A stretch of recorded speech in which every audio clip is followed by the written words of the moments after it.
Welcome to the Dynasty Fantasy Football Show. Here's your host, Alex Klausner and Bobby Carney. Welcome to the Dynasty Fantasy Football Show, where Dynasty never sleeps. I am your host, Alex Klausner. I am joined today by Bobby Carney and Zack Donovan, and we are recapping NFL Week 4 and the fantasy football results. But first, one thing that we got to say is there are some things that are bigger than sports, and one of those things was the hurricane that is affecting Florida, the Carolinas. We got a lot of family in Florida and friends in the Carolinas and everything, and just basically thoughts and prayers with everybody that is being affected by this and who is going through it. We hope that your fantasy football results were a nice break from the things that are going on in real life. And so we are going to dive into that bit of escapism today. And we are going to kick it off with New Orleans and Atlanta. And what we got in this game was a really big game from Alvin Kamara. He smashed. He got you 77 yards on 19 attempts, a touchdown. He also added 7 receptions on 9 targets for 42 yards, and that got you 24.9 fantasy points. He was an absolute dominator in your RB1 slot. But you know who was not an absolute dominator in your RB1 slot this week? That was Bijan Robinson. And I think we have got to start having this conversation. At least just having the conversation. We are not telling you go do this right now. But guys, is it time to bail on the prince that was promised? Well, let's start with Zack on your opinion on Bijan and what you're thinking as far as he goes. Yeah, I mean, this was a very disappointing week from him. We saw Tyler Algier have about the same amount of usage and be more efficient with that usage. Bijan is sitting here 11 total touches for a 11-point fantasy finish.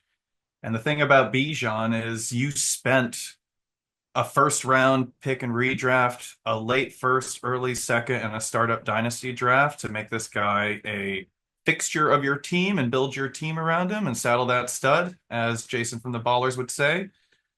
And all you're getting is a committee back and a pass-first offense. So at this point, if you're a Bijan owner, you're kicking the tires on if anyone still believes he's worth, 2 firsts, that he's going to be Christian McCaffrey one day. You probably have to think about getting out on him if you have a high investment in your league. If I were in a big money league with Bijan, I'd definitely be trying to cash in. I would say don't sell too low, though. Don't just bail out for 1 first. This is kind of this guy's supposed to be the next big thing, and he's not. So if you can sell him as he's the next big thing, take the money. And Bobby, are you thinking similarly as far as this goes? Because, we're looking at Bijan. He's got 11.4 this week in PPR. Tyler Algier turned in 10 points as his backup. That's definitely concerning. I'm hearing where Zack's coming from. Are you feeling the same thing as far as Bijan Robinson goes? No, I agree. This is why I actually sold Bijan in the offseason last year. I rode that rookie hype and rode that hopium of Arthur Smith being gone and he's gonna become this workhorse and stuff. And in the back of my mind, it's always yeah, but what if that was just one good season? And what if it's gonna stay this split usage? And what if his performance dips? I'm not gonna get I'm not going to get multiple firsts and seconds for this guy when that happens. It's going to slowly turn into maybe you get a second. And for I traded up to 101 to get him in that rookie draft. So it's not just losing that 101, but it's also just the picks you are investing into getting that. So I just kind of bailed out after that rookie season, and now I'm sitting. So I've already cashed out. I definitely feel like other people need to cash out, but again, that's my opinion. You can keep riding the Bijan train. He's still a young back.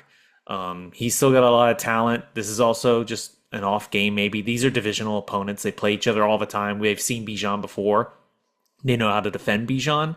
So you can sit there and look at that performance like that, but I'm definitely, I'm already out on Bijan. Right. I mean, I will put it this way. You have to be concerned about the fact that you've got his backup essentially just doing the same thing fantasy wise. We've seen this happen over a couple years now, right? I think for me, it was a little easier to explain away last year as, okay, Arthur Smith is just not a guy who likes his weapons. He's always trying to just kind of use his main dudes as like these decoys, or something. At least that was kind of the prevailing thought about how things were going in Atlanta. But then we're coming into this year and we're seeing Kyle Pitts is kind of doing the same thing. I mean, this week, 0 for 3, right? Bijan is still getting, sniped by Algier. And it's almost like maybe Arthur Smith was just using the personnel that he had the way that coaches would think that these guys should be used. And this is just going to keep being the trend for Bijan and Tyler Algier and Kyle Pitts because that's who they are. I mean, really the only guy that I'm seeing benefit really greatly from any of this change right now is Drake London. He's ascended, but it feels like we're just getting more of the same from these guys that we were expecting to make these quantum leaps as Arthur Smith went out the door and then, Raheem Morris and then Zack Robinson, his offensive coordinator, bringing that McVay system. But Zack, you were mentioning that there is a beneficiary of this kind of shift towards this new offense, and that is Ray McCloud III. You had him as a guy that you were trying to acquire this week. Can you kind of tell us a little more about Ray, what he did this week, and then why he's a guy that you're interested in getting in on? So Ray McCloud locked up the slot role in this offense pretty early on, and it's looking like he's the big wet blanket for this offense. He's the one making sure that Drake London doesn't go, sky high, and he's making sure Kyle Pitts doesn't happen and making sure that Bijan doesn't have this huge receiving workload. He had 7 targets in week 1, 5 targets the next week, 3 targets the next week, and then 7 targets again this week. I'll do a little shout out to Darnell Mooney too. Mooney is getting open. He's getting schemed open, drawing 7 or 8 targets a game. So it's kind of looking like this offense is just running through the wide receivers because it can. I think there's just so many people for opposing defenses to keep track of that these Darnell Mooneys and these Ray McClouds are becoming these easy targets for Kirk, and he's taking it, which means every superstar other than Drake London is kind of struggling right now. You kind of want to wait and see if this is how it's going to continue to be. But if it is, Ray McCloud is rostered in 4.3% of leagues. He's getting he just had 6 catches on 7 targets. That's 11 points. He's on the wire probably in your league. So if you're in a deeper format, which a lot of dynasty sickos are, where you can flex 3 and alongside 3 wide receivers, this guy is an easy plug and play. And then maybe, pump and dump.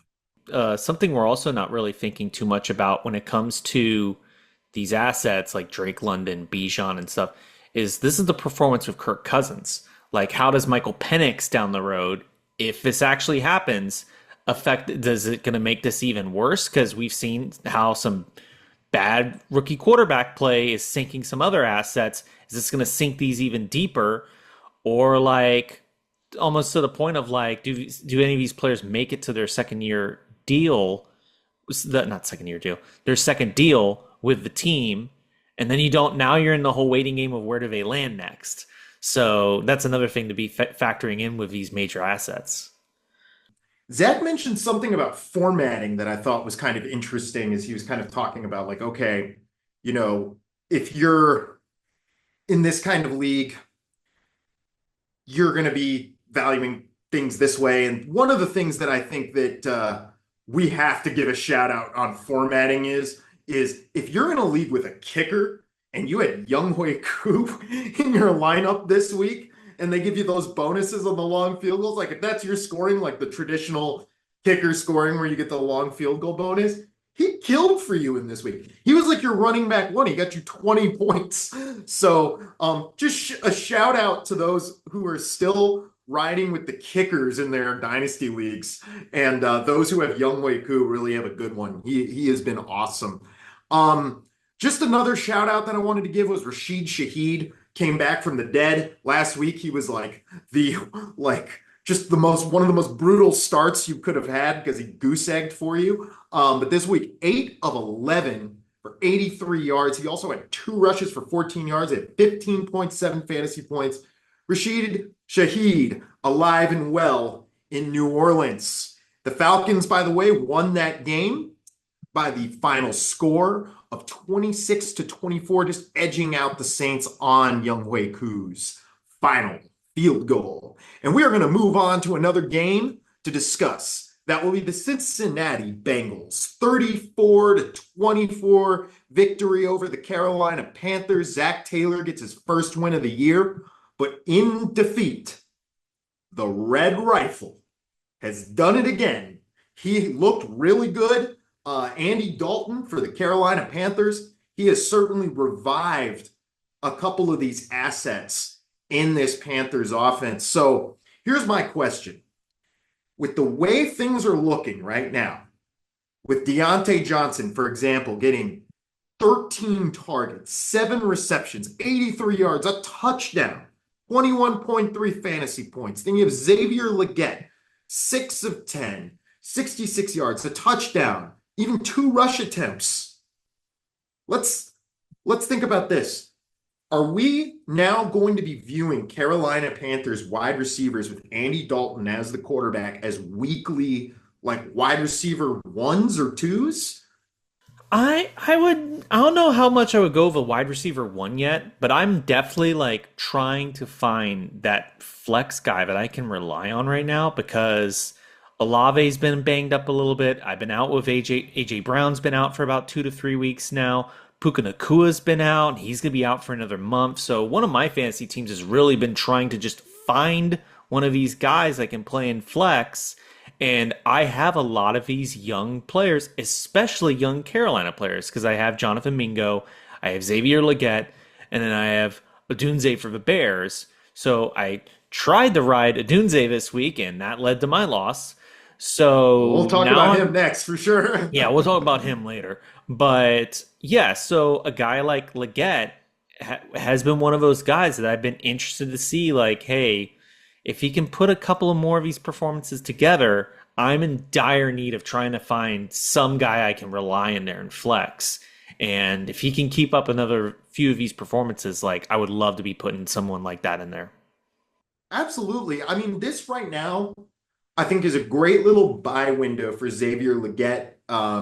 You may have an owner that's kind of like just not really buying the long-term hype on Legette. You might be able to get him. You might be able to plug him in and just kind of see what happens after this year because we kind of expect he's going to have a new quarterback next year. We don't really know how that's going to affect his dynasty value, his usage.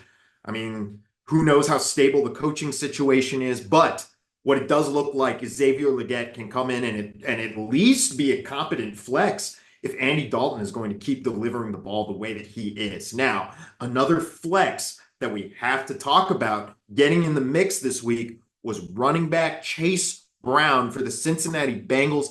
15 attempts, 80 yards, 5.3 yards per attempt. He had 2 touchdowns rushing this week, good for 23.2 fantasy points. He absolutely smashed for you. Zach Moss, his backup, also had a nice day, but here's the or not. I shouldn't say his backup. I should be clarified. Chase Brown is the backup to Zach Moss. Now, with that in mind, Chase Brown outproduced Zach Moss, and the question is, I think, with some of the usage that we saw with them trusting him down near the goal line, Zach, is Chase Brown, not Zach Moss, the running back to own in Cincinnati for the rest of this season? And what are you paying to get him in a dynasty league, if anything? I don't know if there is one back to own here. This feels like kind of a two-headed Dragon, maybe game script dependent, but it really seems hot hand dependent. I think you can fire up either one of these guys weekly. At the end of the day, though, I see these guys as 1 year rentals. I feel like the Bengals are going to do something about running back in the offseason. They're definitely missing Joe Mixon. So it's a great acquire, let it build this year and sell at the end of the year type thing if you can on the cheap, but I'm not overextending or really trying to hunt these guys. All right, where do you max out on Brown? So let's just play that game. 3rd round pick, you're good, right? Um, that's going to be team dependent, right? If you're contending, you're probably desperate at running back, so throwing a 3rd for a 1 year rental who's producing pretty good. Throwing a 2nd or better for a 1 year rental that's producing, you might get yourself a ship this year when you otherwise wouldn't, but moves like that will hurt your team in the long run, and all your prize money you'll be donating for the next few years. Don't do it. All righty. So Chase Brown, if you can get him for a 3rd, that's the move. If the guy's asking for a 2nd, you might want to hold off on that one. One guy, speaking of sells, buys, Chuba Hubbard. He had a great day today, 18 attempts, 104 yards, a touchdown on the ground. In the receiving game, he gave you 4 of 4 for 17 yards. That was good for 22.1 PPR. As we said last week, your Chuba Hubbard window is open for only so long. Jonathan Brooks is getting fired up soon. And when Jonathan Brooks, who was drafted in the 2nd round this year by this team that had Chuba Hubbard on the roster already, when he comes back to health, you can expect that they are going to try to make good on that investment of that draft pick in Jonathan Brooks. And you can expect that they are going to give him every opportunity to seize that job. So sell Chuba Hubbard high while you can. All right, now speaking of selling, it's time to talk about the Chicago Bears. Okay, now they did win their game this week, 24-18.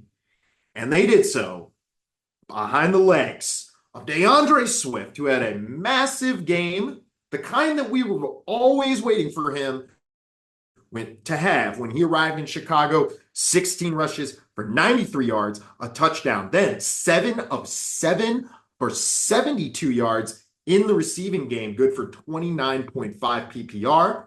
Absolutely massive. He outproduced even Kyren Williams, 20-point day. Kyren Williams still remaining a very good asset to have in Dynasty. Now, DeAndre Swift definitely did a lot for his value. He showed his value to the team. He showed his value to his fantasy owners. So, are we buying or are we selling on DeAndre Swift? I'm definitely selling DeAndre Swift. This is what you're waiting for. You're waiting for the breakout game so you can finally get what you can for him. We know who DeAndre Swift is. He's not going to play a full season. His role isn't going to remain consistent. His production isn't going to remain consistent. And for whatever reason, the team's going to stop liking him and he's going to be on another team next year. That's the DeAndre Swift experience. I'll ride that wave in redraft, but in Dynasty, I'm always trying to get this guy off my roster. And in general, this was not how Chicago wants to run their offense. DeAndre Swift was the leading receiver and he was checked down to like 7 times. They don't want to do that. I don't see it continuing. And if it does, they're going to make changes to make sure it doesn't. So yeah, sell. Hit the sell window. Okay, now here's the thing. There's a lot of Bears receivers, Bears like just that are struggling as a result of not pushing the ball downfield right now. Keenan Allen, for example, 3 of 3 for 19 this week. Rome Odunze, 1 of 3 for 10 yards. So my question is, are you trying to actively to get out of any of these positions that you may have in Bears assets? So I'm going to kind of go through and we're going to kind of go buy or sell, or just really like, are you selling or not kind of thing. So we're going to start with Keenan Allen. Bobby, are you selling or buying? I would have tried to have sold by now. I think there's a lot of people that have kind of always in the last probably 5 or 6 years, him and Mike Evans have kind of had a similar comparison with age and production. I think ever since Tom Brady came to Tampa Bay, he got Mike Evans on that TB12 stuff, and that's why Mike Evans is still producing, and Keenan Allen slowly started dipping. So I would be out on Keenan Allen. I wouldn't be doing anything with him.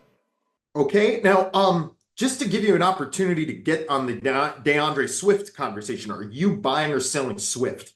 Oh, sell. That is a hands down sell, because I was watching a little bit of that game. You have to think his touchdown is on a 36-yard run.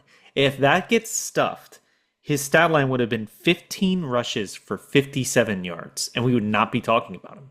We'd still probably talk about him from the PPR perspective, though. I mean, he did add like 72 yards. But that play alone was about 10 points for you. That play alone was about 10 points for you on his day. So when you look at good days, it's like, how much of that good day is one play? At the end of the day, though, that can be fantasy points, though, right? I mean, that is, at the end of the day, we are trying to score points. And if that comes on a 100-yard touchdown pass, hey, great, right? Yes, but it's just the stuff that's just, to me, that's not sustainable. You're not going to be ripping 40-yard runs every game, especially when we know who DeAndre Swift is. Like, we know who he is. This is not what he does all the time. All right. So we are pretty much unanimously agreeing that we are a sell DeAndre Swift show. That is probably a thing you will hear us say a lot. I, in fact, did it when he was a Lion. And I got Saquon Barkley in that deal and don't regret it one bit. Okay, let's keep moving on. For Bears sells, how about DJ Moore? Are we in or are we out on DJ? There's still an investment in him. Like, he is part of the Bryce Young deal, so there's definitely an investment in him. And he did get a big contract. I will say the organization gave him the big money. Yeah, so that's where I would kind of stick with him. Is we know talent and we know investment, and when you have that can at least leave you to kind of like wait and see. You can see if maybe there's some people out there that might be interested in DJ Moore, seeing some of these other guys performing, and like maybe seeing like the young guys coming up, and hey, sooner or later he's gonna be the old man, and you don't want to be hanging on to the old man asset. But yeah, it's a little interesting of what to do with DJ Moore. All right, now I'm really ready for what Zack is going to say on this one, because Zack has been kind of like the DJ Moore truther for many, many years. He's always believed in the talent, and for years has just been watching this guy get that talent hampered by the quarterbacks that he's working with every single year. This is happening. So, Zack, are you at the point where you're just like, dude, I can't do it anymore? Or are you still hanging on? I did sell DJ Moore, but it was to get Roma Dunze, so I really was just getting younger in that offense. DJ Moore kind of broke out last year with Justin Fields as his quarterback, so I'm really not worried about his quarterback. He got a ton of targets even in Carolina and was fantasy viable, so I'm not out on him. I wouldn't overextend for him, though. I think in general, my feeling on Bears pass catchers is if people are starting to jump ship on the Bears offense, being a little reactive, then that is a buy low opportunity for people like DJ Moore and Adunze. But like I said, I would not give up a first to put DJ Moore on my squad. If someone's out on DJ Moore and gives you a like, hey, I'm ready to get out on this and take him for a second, I'd smash that. Yeah, I certainly am not going out and spending a first round pick on DJ Moore, because I mean, like in this week, yes, he had a touchdown, but his target share was not really that good. And it's very, very difficult to produce on that kind of target share, or the targets that he's getting, the quality of targets that he's getting. It's just going to keep hurting. That's hard to pay a first for. But like Zack said, I think he's in that sweet spot where maybe you're not going to send a first for him, but if somebody is willing to get rid of him for a second round pick, that is still a good value, because what he is going to get you in terms of the stability of his situation, the way that he's got a contract, all of those things are generally better than what you're going to get out of most second round pick situations. So that's just something to think about. All right, our last one, Mr. 1 for 3 for 10 yards, Rome Odunze. Are you hitting the panic button on Rome? I'm not hitting the panic button on him yet, but this was the opportunity because, as mentioned earlier, I started him this week. This was like an opportunity I get of like, all right, you're the young guy. I'm now putting you in here. I'm laying it on the line because I'm believing in you, and then you do a stinker like this, and then it leans me to not start you for another 6 games because I will worry about something like this. Like, this is a performance that lost me a game this week because, you know, you can have performances everywhere, but if you have one guy that just doesn't do anything, like, that can kill your entire lineup. So, yes, I'm not out on him. I'm not going to be going out and selling him. He was a top pick for me, but he's not going to be starting anytime soon on my team now. Yeah, no, I think it's very, very difficult to start a guy that shows you a floor like that, right? That is a hard floor to go hit. And it hurts when you hit it, right? So now we are going to go ahead and get up off of the floor and into the ceiling, the stratosphere, one of our top offensive performances of the week from both teams. We got Minnesota and their 31-29 victory over the Green Bay Packers. Now, one thing to note about this game is that Minnesota jumped out to a very, very early lead, where they were up, I want to say, like 28-3. It looked like Green Bay had no shot to win this game. And then Jordan Love's like second half, pretty darn good. Minnesota basically had to hang on for dear life to win the game.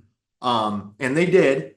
But you know, Jordan Love, the return of the Jordans was really the story. You got Jordan Love back for the Packers. You got Jordan Addison back for the Vikings. Fantasy owners were loving this one. Although Christian Watson owners, maybe not loving this one so much. He got hurt again, and he is sidelined again. And so as a result, before we get into the Jordans, we're going to talk about his replacement, Dontavian Wicks. Zach, I want you to take us through the day for Dontavian Wicks and what you are doing with him in your dynasty leagues. Oh, Dontavian Wicks. We were waiting for this. This is kind of the upside case for Wicks. He's the wide receiver 4 on the outside looking in, but the talent was just flashing. And when you have this carousel where Dobbs just doesn't seem to be ever the number 1 target, and Christian Watson's always injured, it was this ripe opportunity for Wicks to come in, and it finally happened. 5 receptions on 13 targets for 78 yards and 2 touchdowns, which really should have been 3 touchdowns because he dropped one in the end zone. You'd like to see him convert more of these targets into catches, but what he was able to do on 5 catches and that volume, you expect him to improve. So the sky's kind of limit for Dontavian Wicks, especially with Christian Watson out and Jordan Love throwing 54 attempts this game. So I like Wicks. It's probably a little too late to grab him now. Probably should have stashed him. I don't know. I think you can get Wicks a little easier because I think there's still this perception of this offense being like this kind of rotating cast of characters.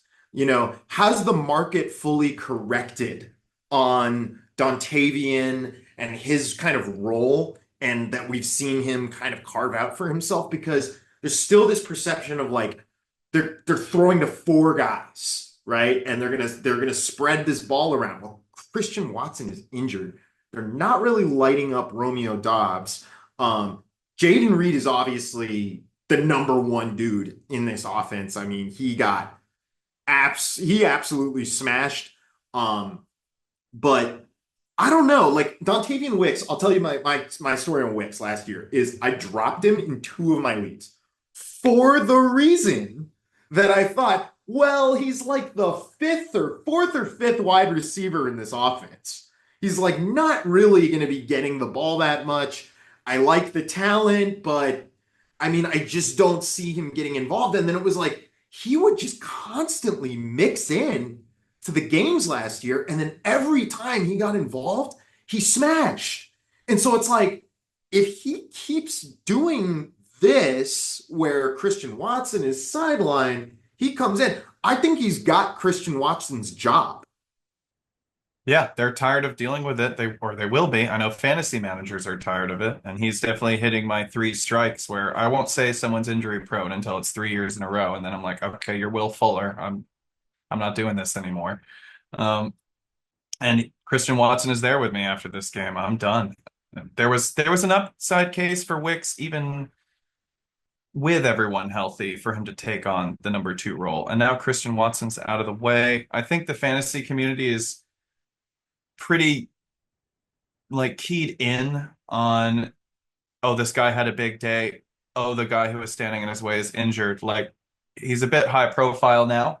And if someone's holding him, they probably believed in him a little. So it might be tough to get him. I think this is a coming out party. And if you have him, you're not letting go. We'll see. I definitely am going to try to maybe make a couple offers on him and see what people are willing to accept. Um, I certainly, I think there is someone out there who is like still thinking about the Christian Watson hopium. You know what I mean? That's probably going to be like, I don't know. Christian Watson's coming back. I could get rid of him for a second. I think I could see somebody out there still kind of being willing to let Wicks walk. So I would be targeting him in my leagues. Now, another guy that I would be targeting if you can get him is Jordan Addison, who when he came back, he looked really, really good. He got 2 touchdowns for you, one of them rushing, okay? 3 of 4, 72 yards, a touchdown. All right. Now, I know we were already talking about this last year because, we had those big 3 rookie wide receivers last year. JSN, Jordan Addison, Quentin Johnston came in. Last year, it was like, okay, well, JSN's got the talent. Quentin Johnston looked like a wash last year, but Jordan Addison smashed. Now what we're seeing with Jordan Addison basically is the question really is here. Bobby, is Jordan Addison now just officially more valuable in Dynasty than JSN? I mean, that's the end of the day. You still have to produce at the end of the day, and 2 touchdowns definitely helps you as a fantasy team. As a fantasy manager, though, seeing pretty much 5 plays he ran, that's what scares me. Like, you're not going to have like a over 30% touchdown rate on plays. So that's what worries me a little bit with him as like a buying or anything like that.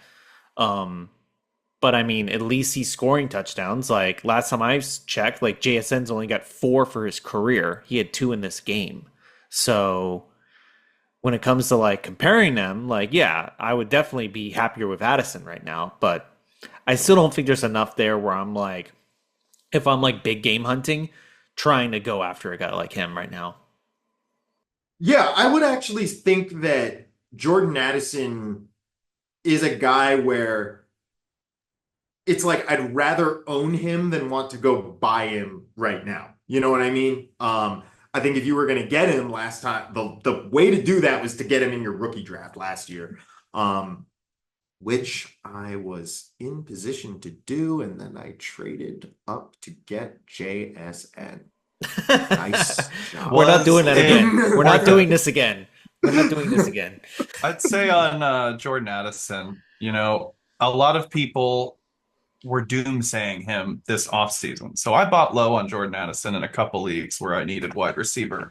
People were worried about Sam Darnold, and they're worried about Jordan Addison's kind of whole deal where he is not getting much volume, but he's hyper efficient with the volume he gets. And you're like, oh, this can't sustain. And then he keeps sustaining it first week back from his injury, he gets what? 5 attempts, only 4 touches, and he turns that into 80 yards and 2 tutties. This is his deal. This is what he's good for.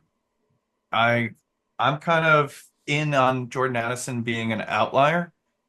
I don't know if I'd put him above JSN rest of career, just because we don't know if Sam Darnold is going to be the quarterback for the Vikings next year. Who's going to be the quarterback for the Vikings? You've got TJ Hawkinson still not coming back into this offense yet, so you don't know how that's going to shake out.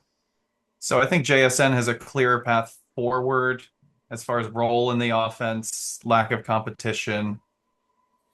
But honestly, it's a coin flip. I'd probably be looking at team chems, like hedging my bets. Like if I have Geno Smith at quarterback, I'll favor JSN. If I have Sam Darnold, or if I have, one pass catcher from the offense, I'll double down and be like, if the Vikings offense is a top 5 offense, okay, now I have Jordan Addison and Justin Jefferson. Like, play that game. So I'm looking for tiebreakers between those two because it is pretty close. So one thing that I do want to assuage anyone that goes out and acquires Jordan Addison on, right? I think one of the big things that people were really worried about was like Justin Jefferson kind of commanding the dominant target share. You don't know what's going to happen when TJ Hawkinson also comes back, right? There's now Aaron Jones, who's a pass catching back out of the backfield. So it's like there were a lot of ways in which Jordan Addison could like lose targets, but the quarterback thing, let's just put that to bed. Last year, the guy was producing with like Josh Dobbs and Nick Mullins throwing to him. People were really worried about Sam Darnold. Come on now. And that situation is only going to get better, probably, with JJ McCarthy as the future. Maybe not better, but at least it will be similar. I think we can reasonably expect that JJ McCarthy and Sam Darnold can kind of clone one another, as long as JJ McCarthy can get it right between the ears. But the talent, I don't think, is really that different between those two.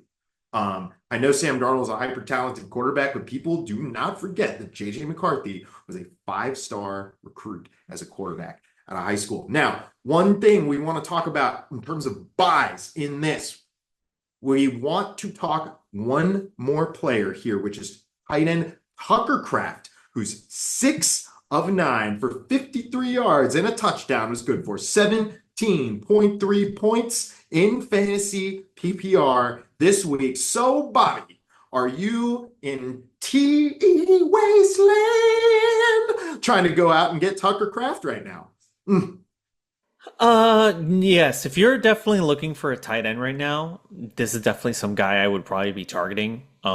Especially just with the situation right now with tight ends. Like, that's probably the thing that a lot of these competing teams are looking for right now, is just someone to help fill that void.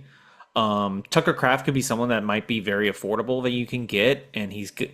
I always love getting a tight end for a young quarterback. That's one of those handcuffs I love doing, because they're great dump off and like just getting them out of bad plays and earning early trust with young quarterbacks. I always love getting those type of guys. Now, granted, Jordan Love's not necessarily a young quarterback, but he's still a young starter in this league. So and now, especially with what's going on at receiver there with Christian Watson, those targets are going to be split up everywhere. So his target numbers could go up even more. I am backtracking a little bit with Dontavian Wicks. Targets were there, but he's only getting 5 of 13. So you could also be seeing a little bit of like, hey, I fed you the ball 13 times and you only caught it nearly 30% of the time. So you could see a little bit of like, hey, Jaden Reed, who's 7 of 8, Tucker Kraft, who's 6 of 9, guys that are catching 60 to 90% of their passes, like, might earn a little bit more of that target share in that offense. Well, it's like Zach was saying, Wicks had that drop in the end zone too. It's like, dude, when you're dropping balls in the end zone, that is like not really a good look for an NFL receiver. Now, you were talking about the best friend for the young quarterback.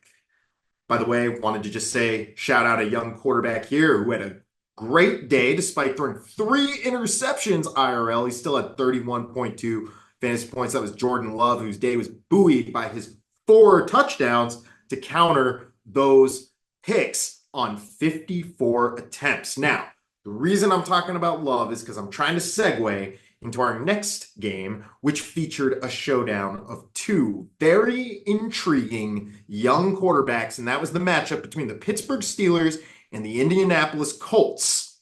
Now, the Indianapolis Colts ended up winning this game, but it was not their young quarterback who was finishing that game. It was quarterback Joe Flacco getting the win because Anthony Richardson was injured in this game, unfortunately, again. Also, Colts running back Jonathan Taylor, who despite having a nice day, also left the game. He is diagnosed with a high ankle sprain, and if you are a JT owner, you just really don't love that. But we're going to really talk about, because I do believe that ultimately the team is not treating JT's injury as very serious.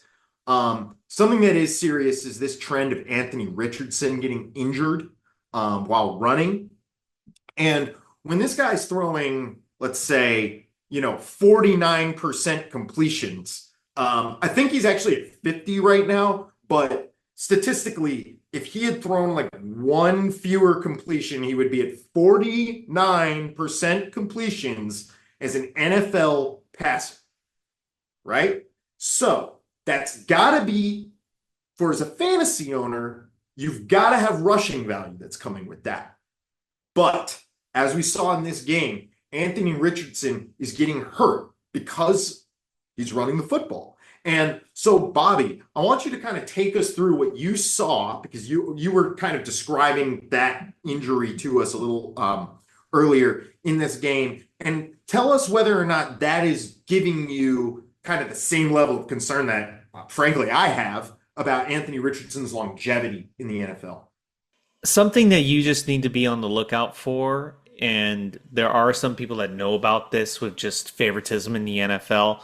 You need to understand that most likely the NFL and their officiating is not going to be there to protect Anthony Richardson, because the hip pointer, that was just an odd tackle, and like that can happen to anybody and stuff. What drove me crazy was him coming back out and then literally taking a headshot, and then that was it, with no flags. And that could have easily been another concussion. Like, if that was Tua, he would have gotten a flag. If that was Patrick Mahomes, he would have gotten a flag. But for some reason, it's got to be because of his physique and that stuff. He's just not getting flags thrown when he's taking these unnecessary hits. And that's something you just got to look out for as being an Anthony Richardson owner, because those are the hits that are going to take him out of games, like the one we just had this weekend. So he either needs to get better at protecting himself, or because the officials are not helping him. There is one thing I did want to point out here on the officials not helping Anthony, though. One thing that we kind of have been privy to a little bit is like things about Anthony's personality, right? And one thing we know about like Anthony is he's a pretty chill guy. From what we know, he's a pretty nice guy. Basically, what I'm saying is he is not the kind of guy who's going to like get in a ref's face, about things he's doing or not doing. Anthony is not that kind of guy. And what do you see Mahomes do? Every time anyone so much as like flicks him, what the heck, man? Blah, blah, blah. Like, you just always see him complaining constantly to the refs. That's a huge reason why he gets all these calls, is because he's annoying them about it. And so, like, I do think that Anthony probably is going to have to get a little bit of that Mahomes syndrome to call or get those calls in games to be favorable like that. I mean, I do think that is a huge reason why you see the officials give these favorable calls to the Chiefs, is just because Mahomes is very loud about it on the field, for better or for worse. So now the question is, Zach, are you in still, or are you out on Anthony Richardson? Ooh, on Anthony Richardson. I mean, right now we are under threat of them just pulling him for Joe Flacco, straight up, regardless of his injury status. So putting that on top of it, I think we really need to start making plans now for if Joe Flacco is going to take over this offense. Wait, did you just say that you think Anthony Richardson is actually in danger of getting briced? Oh, I mean, Bryce is a different case, right? Bryce is like, we don't even think you're the guy. A-Rich is more of a, you're kind of going out there and sucking and getting hurt. We need to put someone in here that's gonna help us figure out what's working real quick and like redo things because Steichen had to see the change when Flacco went in. Yeah, I mean, it definitely looked like Joe. I mean, but that's been true of so many offenses this year, right? Is when we see the veterans that have the experience go in that understand how to work against some of these defenses and play a little more of a conservative football game. You're seeing like better results from those guys, whereas I feel like the rookies that are trying to take these deep shots against all these like too high defenses and everything. I mean, they're not seeing what they're used to seeing in terms of availability of things. The circle is completing, man. We're starting to realize why people used to bench quarterbacks for a year or two before we let them be the starter. And we've tried plugging them right in to be superstars, and most of the time it's not working. And if we have some wisdom in the room, they can go, oh, well, let's actually develop this guy. And if not, they Bryce him and run him out of town. So Why I'm still not out on Anthony Richardson is before the injury, he was 3 of 4 for 71 yards. So he was actually doing well passing. And then he was 3 carries for 24 yards, which is 8 yards a carry. He was doing well and then got hurt. So, but like, it's just something you just have to figure out what you want to do with him. You have to be either all in or you got to be all out. Yeah, I would say that the Colts probably are going to be all in. And I don't see them pulling him out for Joe Flacco. The only reason I could see them doing that is kind of like a, hey man, we need to protect you from yourself here because like you're running recklessly or something like that. Like I could see them having that kind of like attitude maybe towards like the injury stuff. But in terms of the performance, I still think it's like you were saying. He looks good before that happened. So I still think that Anthony Richardson has a future. The question, though, is whether or not I'm going to want to invest my fantasy team's success into that future, right? And I think the jury is still very much out. And if I were, what I'm saying is if I were in a high stakes league or something where I'm a little more risk averse, like Zack was saying about kind of being in his high stakes leagues before, then I think that I would probably want to buy out of Anthony Richardson while the perceived value has exceeded the production, right? Like, let's take advantage of that market, disparity, get the profit off that, and try to get that into safer assets at the quarterback position. Now, here is a quarterback that maybe you might want to look at if you were trying to divest from Anthony Richardson. Maybe you could get in on the other running quarterback with major job security issues or other issues or question marks, and that is Justin Fields for the Pittsburgh Steelers, who came into this game kind of, I guess he was struggling pretty hard early and then blew up at the end in garbage time as he was trying to like really lead the comeback, right? 22 of 34 passing, 312 yards, only a touchdown, but 10 rushes for 55 yards and 2 touchdowns. Good for 32 fantasy points on the day. Justin Fields absolutely smashed from a fantasy perspective in your quarterback position. Here's my question. Is he starting next week? You still have to roll him out. If you're discussing in real life if he's the starter, Arthur Smith would lose his job if you pull a QB6, a number 11 overall in fantasy scoring for Russell Wilson who hasn't done anything. And to be honest, I would have to double check the contract situations, but they probably have Justin Fields in the building more long term than Russell Wilson because Russell Wilson's on a prove it deal.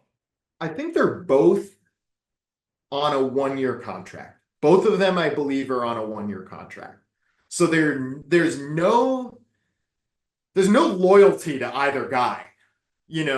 The only thing that we really know about that situation is this. We know that Mike Tomlin at the start of the season said, Russell Wilson is going to be our starter. He's our dude. This is who we're rolling with. But Russell Wilson has just had this injury that's kept him off the field. Now you've got Justin Fields. Here's my thing. I think if they were 4-0, I think Justin Fields would unquestionably be starting next week. I don't think there's any question. But the fact that they lost that game, I think that is going to give Mike Tomlin his little window to play that game again and try to maybe get Russell Wilson in there and be like, no, I put Russell in because I told Russ I was gonna give it to him. Well, I mean, something to keep in mind is this is what Justin Fields does, right? He puts a great stat line out there for us fantasy players, and we love him.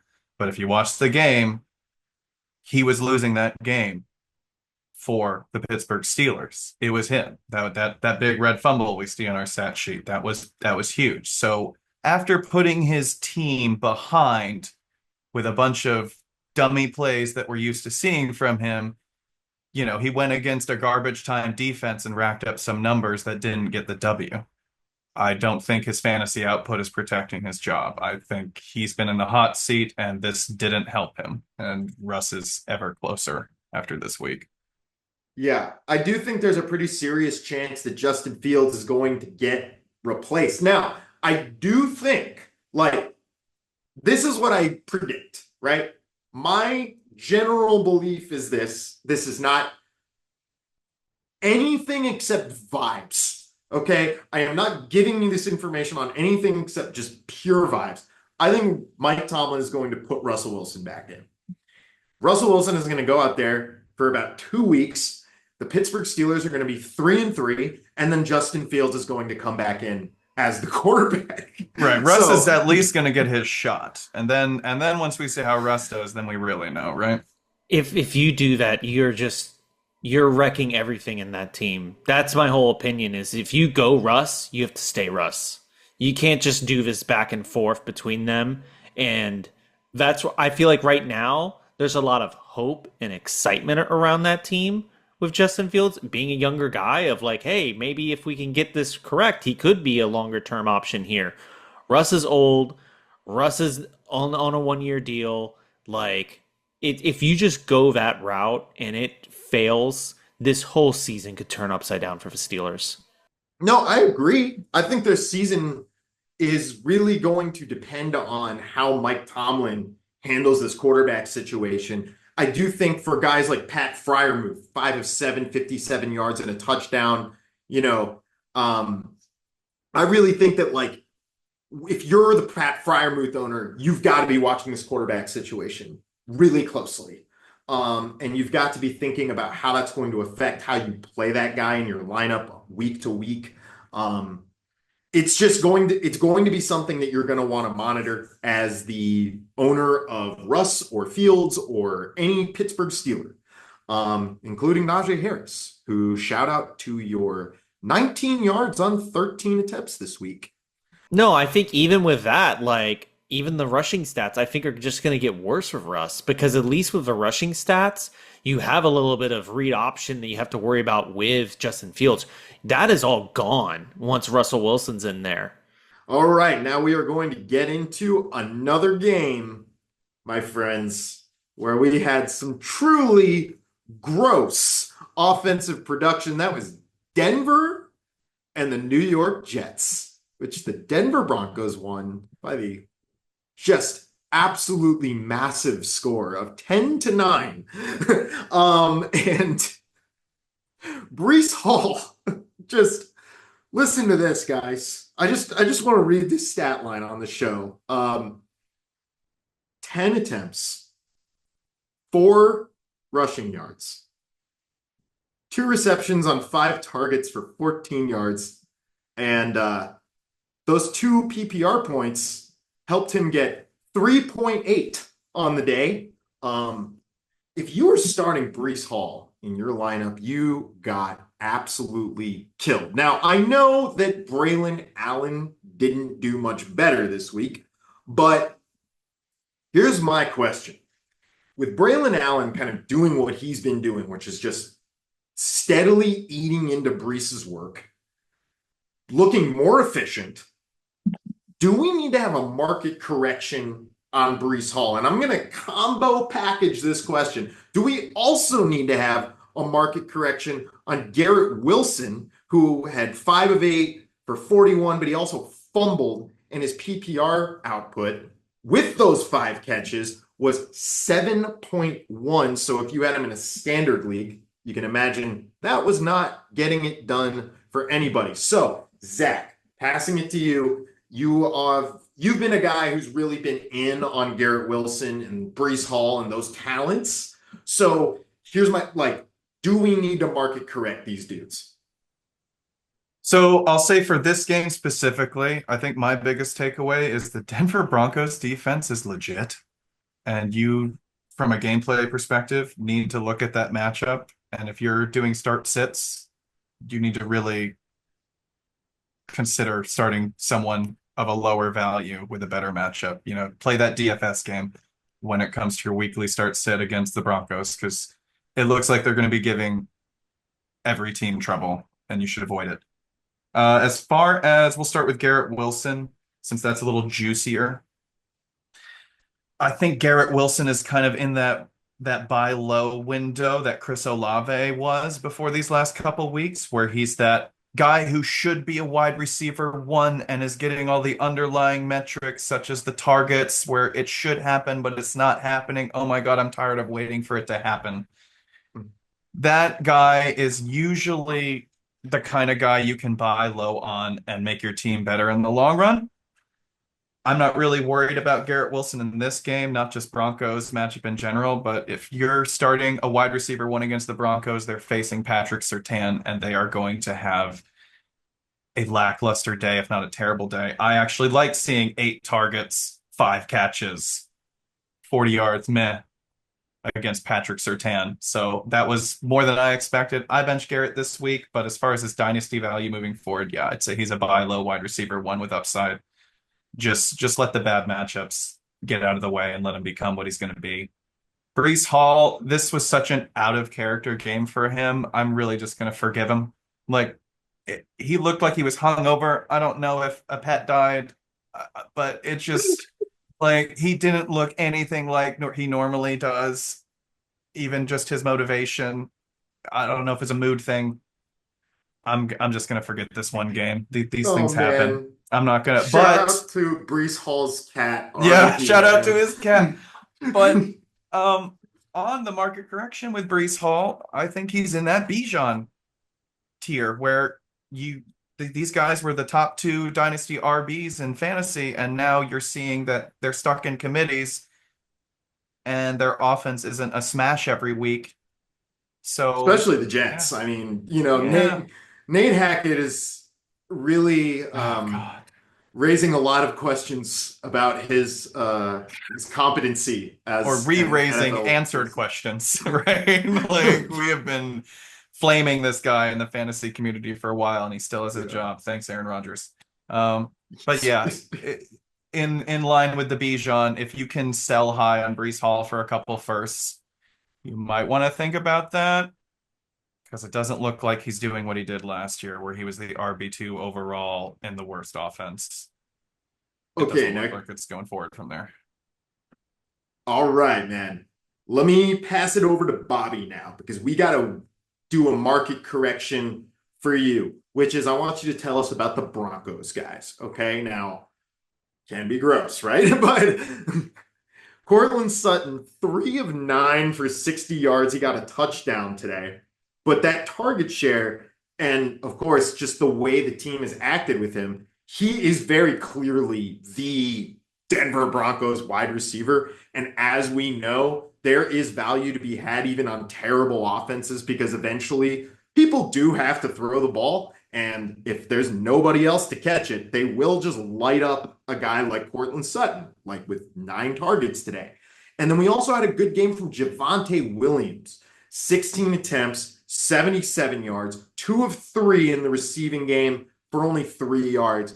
10 points, though. With this kind of usage, we're starting to see Javonte Williams like, oh, wait, he ain't dead. So here's the question. Do we need to be kind of thinking, hey, Javonte Williams, his value should be on the rise? Do we think Cortland Sutton's dynasty value should be on the rise based on their usage trends in this game? A lot of this game, like, I'm treating as an outlier just because the weather in MetLife was so bad. That's just drizzly rain that just made everything sloppy. I don't know if it's anything remnants from the hurricane or something that might have been there, but we all know MetLife's turf is not good to be played on a normal day. So let's just add sleet and rain on the whole thing. And this is when you get stat lines like this of just one touchdown combined between both teams. So really hard for me to sit there and take any data from this game is something that I'm going to make moves with. The only thing is like, hey, maybe they're finally realizing that like we should try to lean on Javonte Williams a little bit more and stop splitting a little bit. As for Breece Hall and Braylon Allen, I think it's proving that even like while Braylon Allen didn't do a lot with it, he did something. He did play better than Breece Hall. And I think that might just sit there and eat away a little bit more at Breece Hall's touches. And that's exactly what you don't want in this offense, because this offense at the end of the day is going to be pass first of Aaron Rodgers. So you're already going to get limited rushing touches. To sit there and see more of those rushing touches get eaten away, they're most likely going to start splitting receiving duties. But granted, they combine for 3 targets. Like, they're not getting factored into the receiving game that much. I'm still going to be high on Breece Hall. I still think Braylon Allen is a buy low, like a very great buy that you can have right now. But sooner or later, you're going to start seeing if Breece Hall keeps kind of doing this dip, you're not going to be able to buy Braylon Allen because whoever has him is going to hang on to him because they're going to think that they have a running back one on their hands. Thanks for giving us that perspective on what you're doing with the Broncos, which is essentially nothing. All right, so you were telling us about the rain game in MetLife. Well, you know who else was making it rain? That was Tampa Bay Buccaneers quarterback Baker Mayfield, who had an absolutely smash day in his victory over the Philadelphia Eagles. His team, the Tampa Bay Buccaneers, defeated them 33-16 and gave all the people in Tampa something to cheer about. After the hurricane, he had 30 of 47 attempts, 347 yards, 2 touchdowns on the air and 1 on the ground, 28.9 fantasy points today. So as the Tampa Bay Buccaneers offense continues to just tear it up, here's my question. Who are you trying to buy low on in this offense?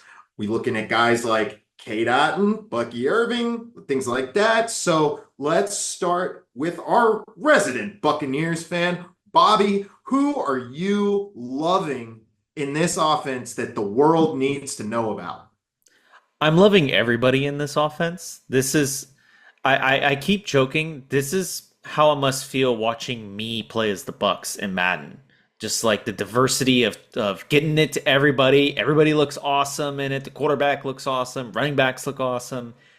As for a buy standpoint, I think your best buy of like it's not going to cost you a lot is Cade Otton.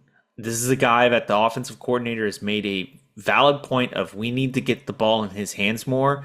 More teams are going to be doubling Mike Evans. Chris Godwin's still an asset. You know, they have great speed receivers and Trey Palmer.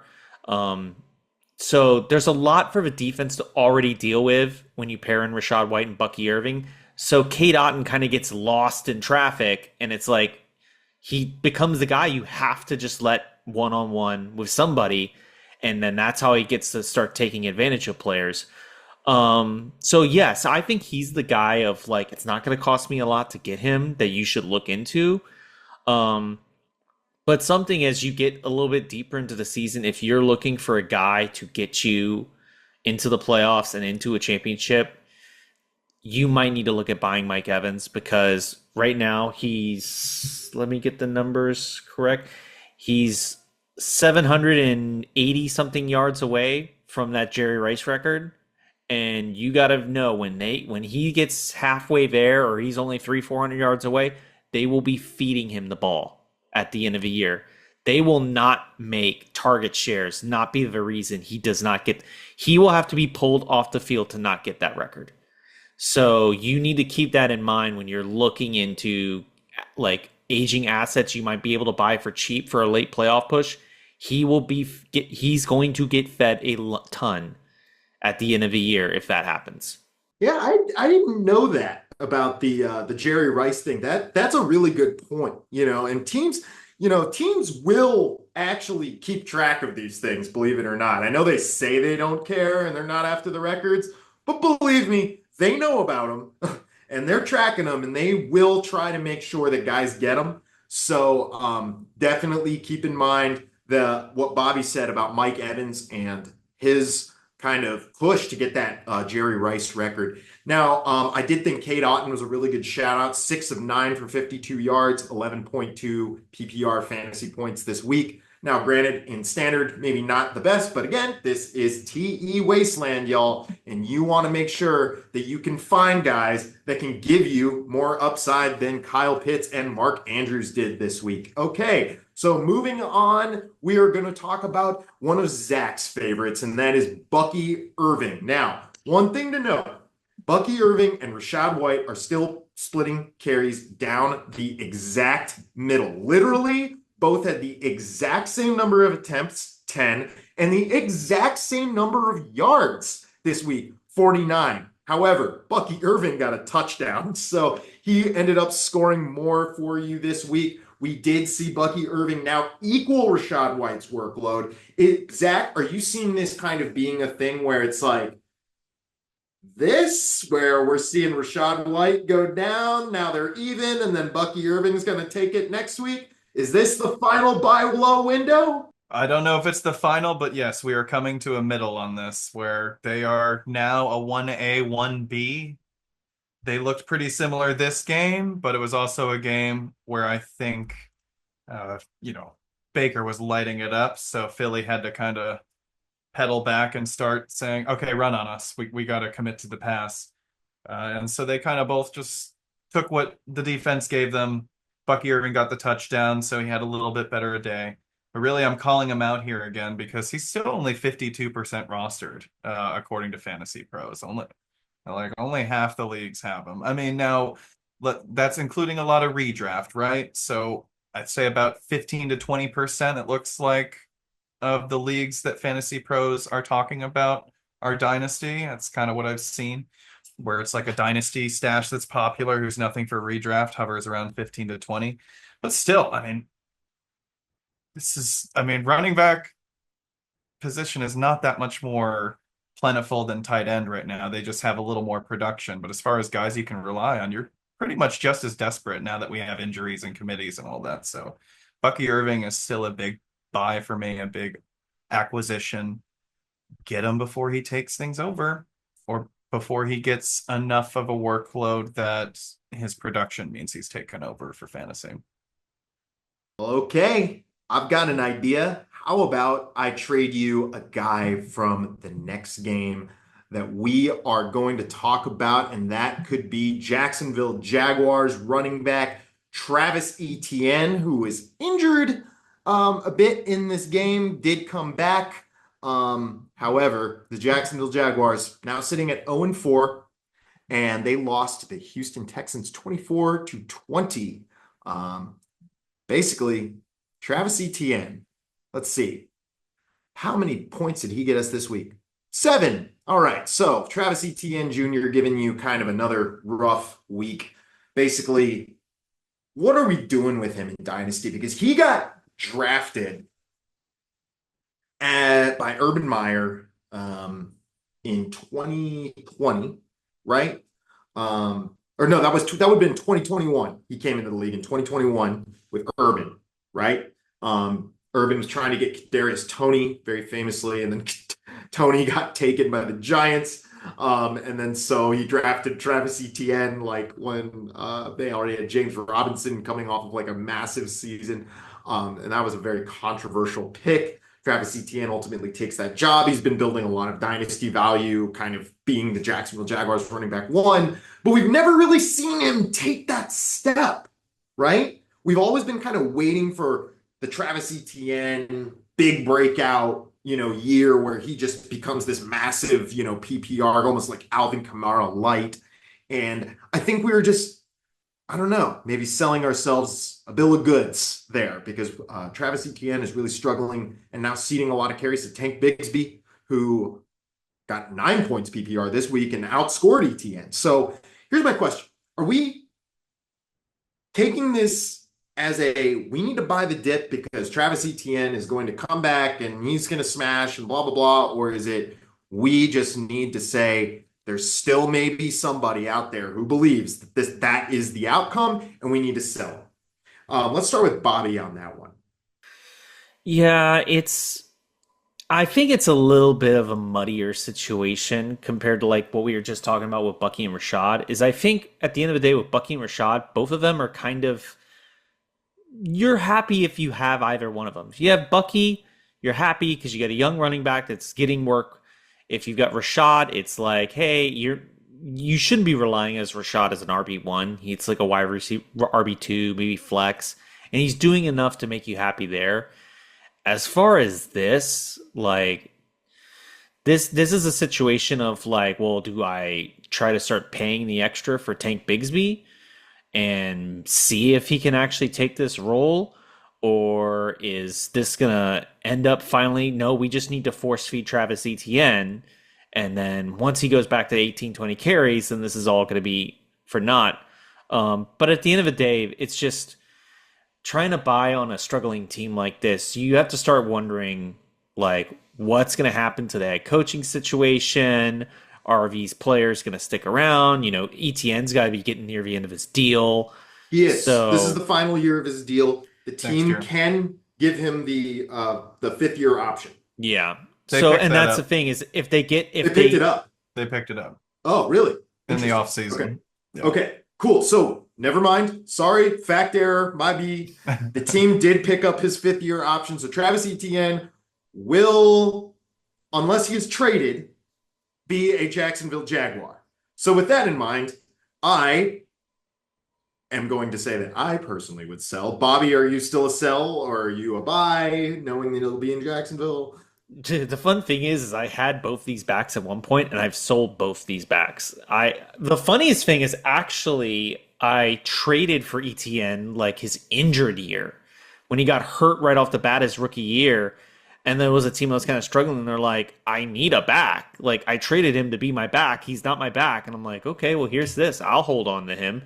And then flipped him. So he was on my team and never played because I sat him his whole hurt year and then traded him in the offseason afterwards. And then Tank was just one of those roster casualties that you just can't, you can only hold on to so many people. So, but it's hard for me to buy on anything in this because now you start wondering about quarterbacks. The quarterback's not going anywhere, but you need to start worrying about what this head coaching situation is and what the philosophy of this offense is going to be down the road. And they might be a pass first offense with Trevor, or they do run heavy, but there's too many what ifs and stuff that I'm not wanting to get into this backfield. Zach, is that kind of your view as well? Are you out on ETN, or are you trying to say, you know what, I can see the coaching change benefiting him next year. Maybe I'm going to throw some capital that way? When it comes to ETN, I would say he actually broke out last year. He was the RB3 overall in both PPR and half PPR. And once they picked up the 5th-year option, I actually bought him with a future first to come in and be my RB3 in a league. So I still like him. I don't like seeing the Jags completely implode. Running backs are a bit more dependent on their offense being good. I don't see that staying the case.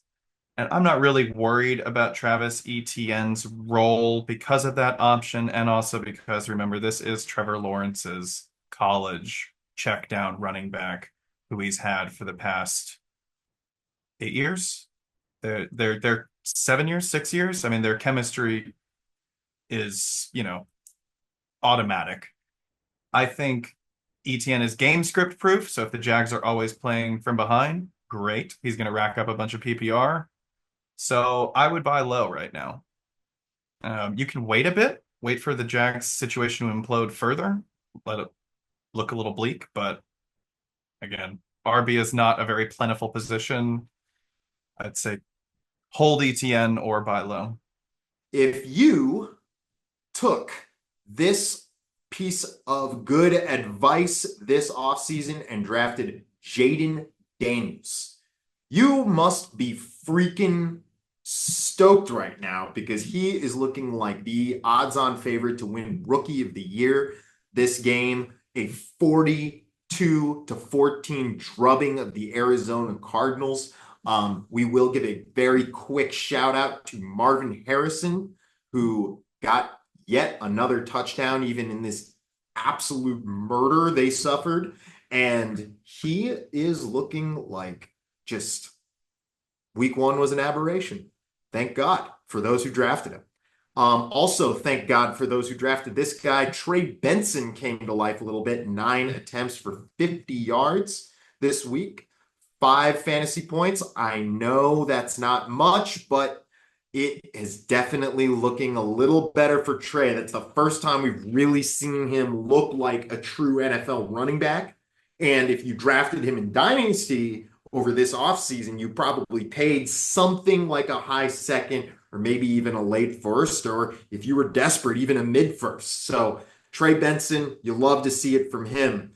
But Jaden, holy cow, 26 of 30, 86.7 completions, 233 yards, a touchdown, a pick. We did see him make one of his first turnovers of his career, and he also added 8 attempts rushing for 47 yards and a touchdown, 25 fantasy points. Jaden Daniels is absolutely smashing. Now, as a beneficiary of this, Terry McLaurin is also smashing. It's finally happening. Terry McLaurin, say it with me. 7 receptions on 10 targets, 52 yards and a touchdown. Good for 18.2 PPR fantasy points. We are loving seeing this from Terry because we've seen him saddled with such gross quarterback play for his whole career. He's always kind of just on that fringe of like, man, if he just had a better quarterback, this guy would be a monster, right? And we're finally seeing him get that. Now, the question is, Terry McLaurin is not young, people, because he's been waiting a long time for this to happen. So with Terry McLaurin's age, I want to get that real quick so I can make sure I don't screw this up. Let me make sure. 29 years old. That guy's 29 years old, people. But he looks like he's just getting started with Jaden. So the question is at 29 years old, are you still willing to buy Terry McLaurin, given the fact that we're seeing him get this quarterback, and it does look like he can produce big time? So, Zach, I know you are a guy who's so aggressive about getting off of guys like later in their careers, like around this time, 28, 29, 30. You always want to be a year early than a year late, right? So are you selling McLaurin, or are you saying, you know what? No, like he's got a couple years, like we can make this work? It's tough. At this point, I'd probably let it incubate a little bit. You really want to feel out your league mates on this one. If you feel like this is all they needed to see, and they're like, okay, Terry McLaurin, elite wide receiver held back by his quarterback. Now he's got the quarterback who, guess what, excels at throwing deep. Like, oh my God, oh my God, oh my God.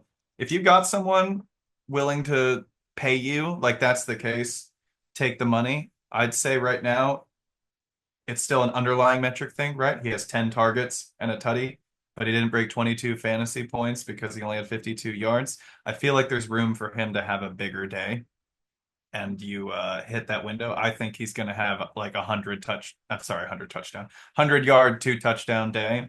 Dude, I would love it if Terry McLaurin had 100 touchdown day. That would be really interesting to see. Yeah. He's got a massive day coming. So if you're looking to sell, let it incubate, let the egg warm up, and then once that pops, then sell.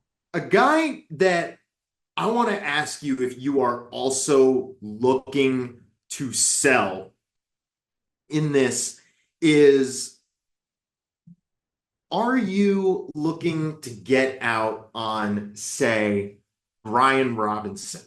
Now, Brian had a huge day, but we saw him ceding carries and touchdowns to Jeremy McNichols. Okay, Jeremy McNichols. When was the last time anyone in this room heard the name Jeremy McNichols? Can you tell me? The last time we had a moment like this, I know he's done this before. We're like, who's this guy? Where'd he come from? He wasn't supposed to get the touches. What is this? He's definitely done this a couple times. What was so funny is when we were discussing this, like, off the show and stuff in like our private chats, I didn't even know that the Bucks drafted him. I was like, oh, I know about him and stuff. And I was like, wait, he was on the Bucks? I don't remember him being on the Bucks at all. Okay, and so Bobby is like the dude who will always tell you, oh yeah, that guy was a Buck. Remember when he was in the Bucks? Like, so, but it's like, for Bobby to not know Jeremy McNichols just kind of tells you what kind of player we're talking about. Brian Robinson is losing touches to this guy, even with Eckler out. So, is he a guy that you're trying to sell on due to that kind of dynamic?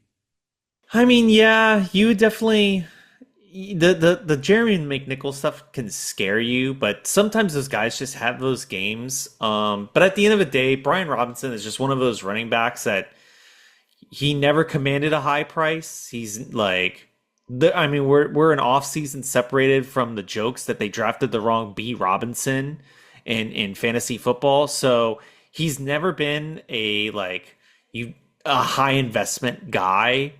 So, but I would say like this might be the time if you've gotten him, hey, get the little bit that you probably wavered him or spent very little on him.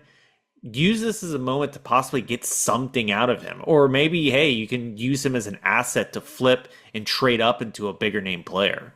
We see that things are going great in Washington right now. And a lot of that has a big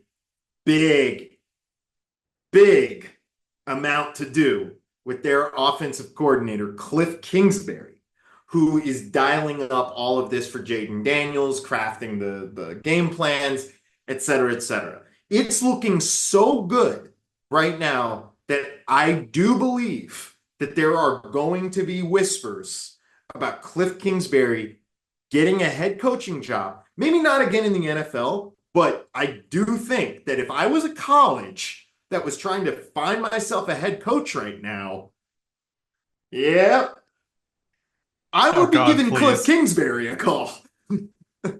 And maybe I'm just trying to will that little part into existence. But yeah, I think that Cliff Kingsbury is a serious head coaching candidate for a college or possibly even an NFL team, because some NFL team can go, well, maybe Kyler just wasn't the guy. And look at how things went with Jaden. Maybe we should hire Cliff as our next head coach. So I'm telling you, I seriously think the Bears are going to talk themselves into that next year too. So let's dive into that. If Cliff leaves, does that suddenly just make everybody in this offense a sell? I don't necessarily think it's necessarily everybody's a sell, but you have to start wondering how that could affect Jalen Daniels' development. and that's something you have to look into. Something that also needs to we still have not seen him play a full season. I still remember all those Looney Tune hits he took in college. We still need to see if he can actually make it through a season. We've already seen Anthony Richardson's gone down because of this. So let's see where he's at week 6 or 7, 8, because he might not be playing after that because he's out with a concussion or something like that. And that'll also hinder his development. Another thing that you also want to take into account that you just made a really good point, and I wanted to piggyback off of this, and this is more in regards to Cliff, not Jaden. But remember all of those years in Arizona where Cliff Kingsbury would start off looking like the genius head coach of the NFL, and like Arizona would have these like 7-0, 10-0, 11-0 starts, and then just completely collapse by like the end of the year, right? So I almost wonder if we are again maybe falling for that Cliff Kingsbury early in the season trap. So that would be something to watch out for as a, Jaden Daniels dynasty owner or a Terry McLaurin owner or any of the guys that we talked about in this Washington offense is the Cliff Kingsbury late in the season death trap. To that point, Kyler Murray with Cliff Kingsbury was the number 1 player in fantasy football that year. So Cliff did it with Kyler, and then we just saw it do this. So could be the same thing with Jaden. Could history be repeating itself? But if history does repeat itself, that means Jaden Daniels will be the number 1 player in fantasy this year. So score those points before you just sell. Have a backup quarterback option ready for the postseason. Yep. Yeah, because he's either not going to make it or he's going to suck. They got Marcus Mariota. They're fine. All right. Continuing on, we are going to get into, speaking of backup quarterbacks, there is one team that might be wishing that they had brought theirs out, and that would be the New England Patriots, who got absolutely crushed by the San Francisco 49ers. 30-13, the Patriots had Jacoby Brissett at quarterback, and as a result, all of their dynasty assets really struggled mightily in this game. We had just a lot of really poor performances. We had another Ramondre Stevenson stinker. Here's my question. Is it just with the Patriots? Just forget that. Just bench every single one of them, even Ramondre, until Drake May shows up. And then you see it. Drake May has to show up, and then you got to see it. And then maybe you can start these guys. Yeah, no. The Patriots offense is a dumpster fire for fantasy. I am buying Jalen Polk, though, because he's getting the target volume in a bad offense, which means one day he could be the one for this offense, and that actually matters. So get it from someone. He did get 7 targets, but he only caught 3 of them for 30 yards and got you 6 PPR. So, It looks ugly, but he did get some targets. Right. That's what it is, right? That's what we talk about with the underlying metrics. It's like, okay, so he's demanding targets. He has the role. All we need to do is pull this other lever and change the quarterback, and oh, okay, now it's not Jacoby Brissett. Now we have Drake May who hits his ceiling, and all of a sudden Jalen Polk is a wide receiver too. You can't wait for it to happen to get him on your team. So this is a good buy low opportunity. But other than him, I don't care about anyone. I have Javon Baker on a taxi squad, waiting for him to get introduced to the offense and see what he does with that opportunity. But this is definitely one of those taxi squad teams where you're just seeing what happens next year and hoping they grow on your team. I've got a fun question. This one I'm giving to Bobby. So this is going to be a segment that or just like a style of question I'm going to pose to you guys. It's going to basically just be true or false, but we're going to call it bullish or bullshit. Okay. So are we bullish or do we think this is bullshit? All right. So bullish or bullshit? Jawan Jennings finishes the season with more fantasy points than Brandon Ayuk. Not gonna happen. Not gonna happen. No? Are you sure? It's not gonna happen because at the end of the day, I still think a lot of it's Jawan Jennings. Like, a lot of his target share, I still think it's because of Debo being banged up, and Ayuk still kind of didn't have a proper training camp because of all the contract dispute.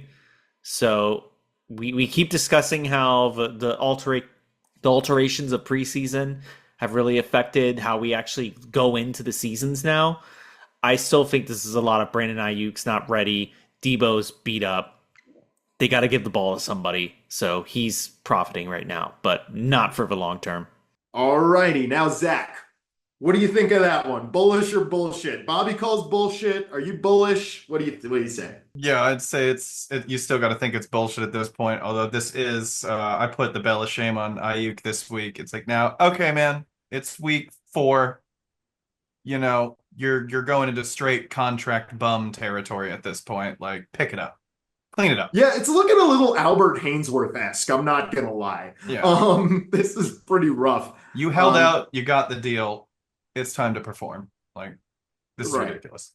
He did get 48 yards in this game, but that was on 2 of 5 receiving. That was only good for 6.8 PPR. I mean, if you're like, yeah, 48 yards in like a real life football game, like okay, but like from a fantasy point of view, you definitely invested more in Brandon Ayuk than he is giving you back, and that is definitely a concern. Another guy I just wanted to shout out as well is George Kittle right now, 4-4, 45 yards, a touchdown, 14.5 PPR this week. He was good. One thing about Kittle is that we've got this situation right now where like Mark Andrews is pretty much out of the picture, it looks like right now. Travis Kelce actually had a bounce back this week. We're about to talk about him in his next game, but George Kittle really looks like a guy who is going to be, I think, competing with Brock Bowers for that TE1 title even in Dynasty right now, because I mean, George Kittle doesn't look like he's going anywhere anytime soon. He's still athletic. He's still a monster. He's still a physical freak. Just basically thinking about this is there are probably a fair amount of owners that are going to maybe want to get out of George Kittle because maybe they bought him and he hasn't produced weekly the way that they thought he would or something like that. But no tight end really does right now. So I think George Kittle is a guy that I would want to own. And now we're going to get into that next tight end that I was just mentioning. That would be the boyfriend of Taylor Swift, Travis Kelce, who is a part of the now 4-0 Kansas City Chiefs, who defeated the Los Angeles Chargers 17-10. And in this game, we had one of the most devastating injuries that we have seen, which was Kansas City Chiefs wide receiver 1, Rashee Rice, appears to have potentially torn his ACL. The team believes that is what happened. They are going to try to get a confirmation on that. So we are going to talk about how that is going to affect the dynasty value, or at least the rest of season value, because obviously Travis Kelce doesn't really have necessarily a lot of dynasty value. But is Travis Kelce a guy now that you can confidently return to your lineup? And also, how is this going to affect the dynasty value for Xavier Worthy? So first, let's get Bobby to talk about Kelce, and then we will get Zach to talk about Worthy. So Bobby, you go first. Tell me, is Travis Kelce somebody that we're firing up weekly again with Rice out of the picture? I think a lot of people are still just, depending on their tight end situations, have had to just deal with Travis Kelce being in their lineup. And they probably are feeling a little bit more comfortable now after his performance of putting him back in there. Now with the injury, he's going to get fed more targets.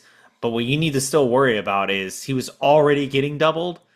Now he's just going to get doubled, even tripled now with Rashee Rice not there. I think you really have to start leaning into Worthy as an asset here. All right. And Zach, talking about Xavier Worthy. What do you think? The Rice injury make him just the smash asset? Yeah, I mean, hopefully you were able to get a hold of Worthy before this happened. Now that he has year 1 value, it's going to be really tough to get him. As far as Travis Kelce goes, yeah, the biggest problem for all other Chiefs pass catchers was this offense was running through Rashee Rice. He was quintessential one with the double-digit targets and the three-digit yardage and the touchdowns. He's been the guy stopping anyone from breaking out here. I don't think it's a coincidence that Travis Kelce immediately returns to form when that happens. We'll see just how just how much of a short-term gain Xavier Worthy can get from this. I think this is going to be a huge test for him. I'm in wait and see mode because this is where we find out if he's like McCole Hardman or not, right? Like when the number one guy goes down, does Xavier Worthy become a high volume guy, or is he always going to be the speed deep threat or speed gadget guy? Now, with this injury, let's say it's season long, right? The Kansas City Chiefs had Hollywood Brown. They had Rashee Rice. They have Xavier Worthy. They have Travis Kelce. Two of those guys now look like they were potentially out for the year. Okay, you are a team that is trying to complete a three-peat. You believe you're in a championship window. You definitely have a championship defense. Of course, you have Patrick Mahomes, all of that stuff. Travis Kelce is trying to get, that third ring before he goes out, right? So the question that I have here is going to be, and this is going to be a fun one because this one's going to be like, make every fantasy player just go like, ooh. Okay, so you are the general manager for the Kansas City Chiefs, and you are going to trade to get a receiver for Patrick Mahomes to finish out the rest of the year. You're going for a vet. Who are you calling? I will start. My call is going to be to the Cleveland Browns because I am going to try to ask them what they want for Amari Cooper.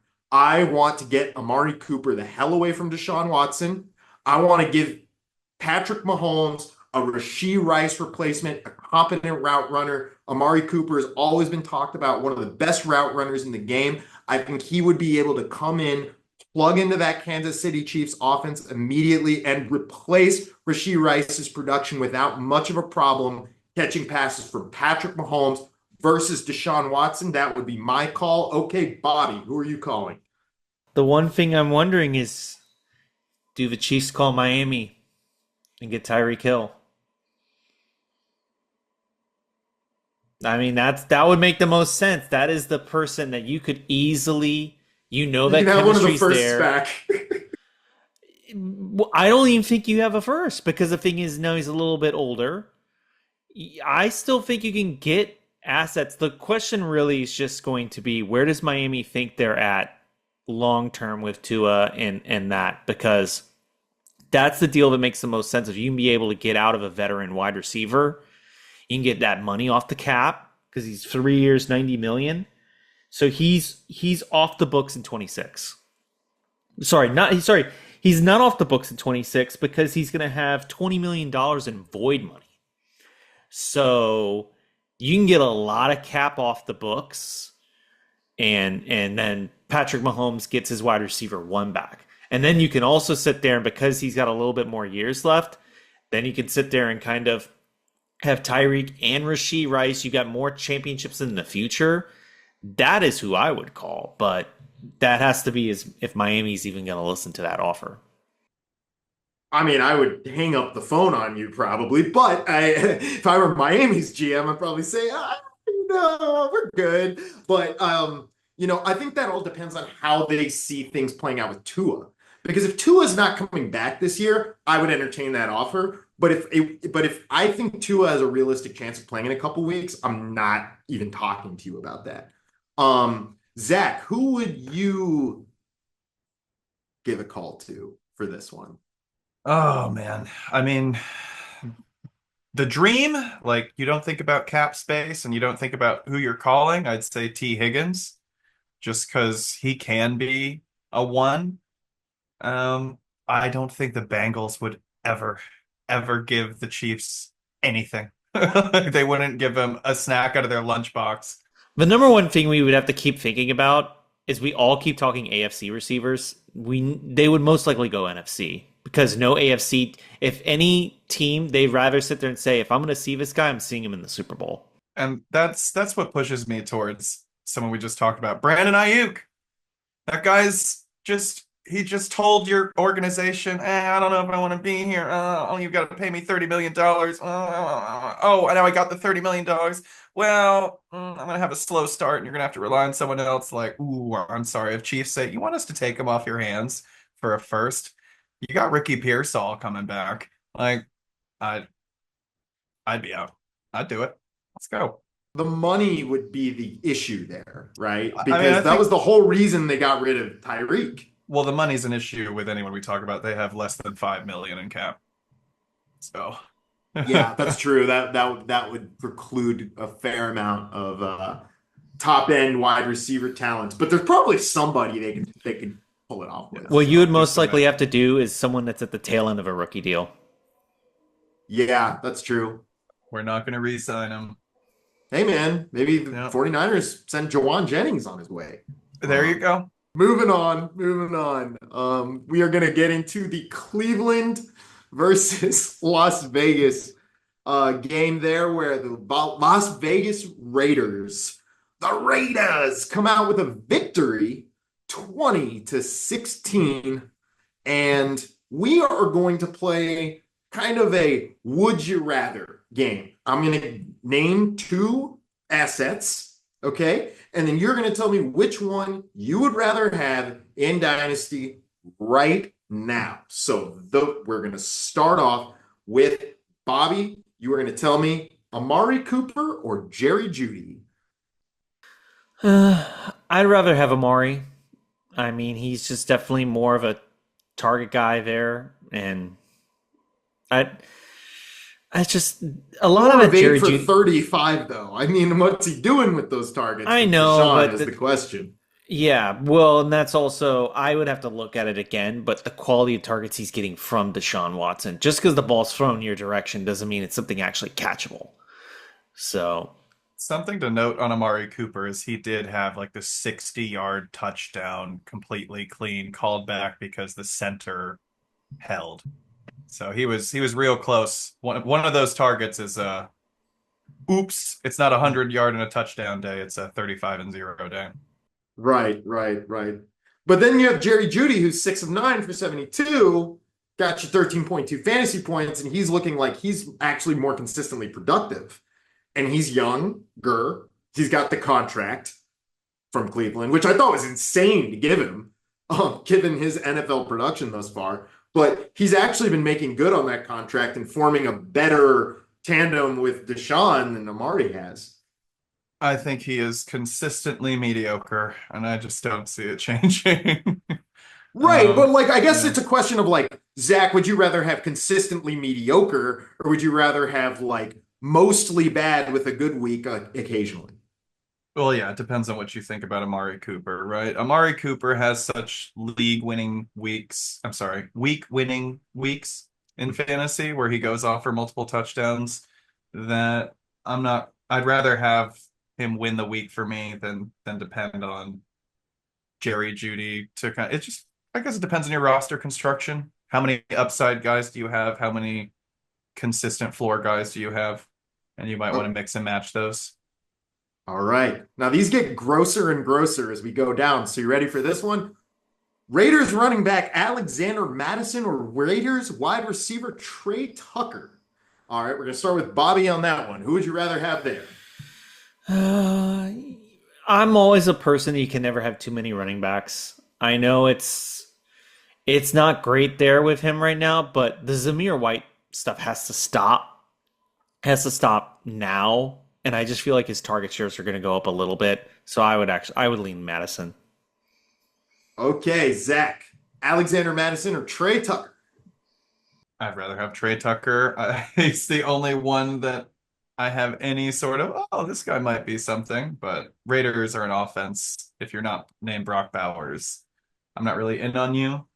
But And even Bowers hasn't been like killing it since we big upped him on the show the other week. and that's why, he's gonna our players can only be as good as their offenses, right? Like think about this week.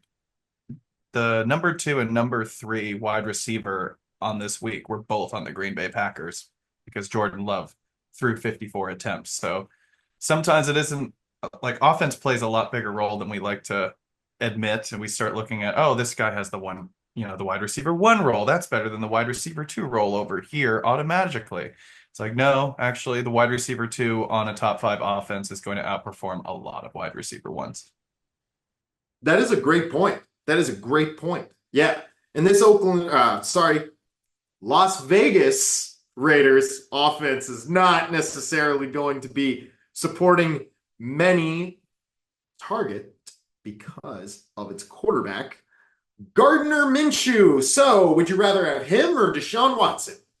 Watson, just because someone's always going to try to give Deshaun Watson a shot based on his previous career. Gardner Minshew just keeps getting lucked into jobs.